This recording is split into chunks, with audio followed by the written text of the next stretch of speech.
দেখুন ডিমগুলা কত বড়, বেশ ভালো ডিমগুলো। আজকে এই ডিম আমি ভাপা দেব।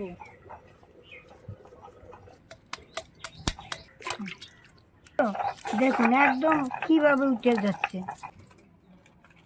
লঙ্কা বাটাটা দিয়ে দিচ্ছি, পোস্ত বাটা, সর্ষে বাটা, হলুদ দিয়ে দিচ্ছি, দইটা দিয়ে দিচ্ছি, পরিমাণ মতো নুন দিয়ে দিচ্ছি, তেল দিয়ে দিচ্ছি।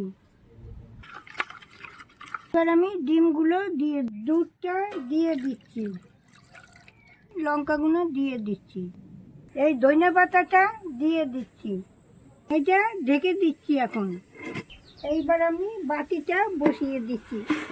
এইবার আমি নুড়া চাপা দিয়ে দিচ্ছি। এইবার আমি অল্প অল্প করে জল দেবো। হ্যাঁ, দেখুন কি সুন্দর। এইবার একটু তেল দিয়ে দিচ্ছি।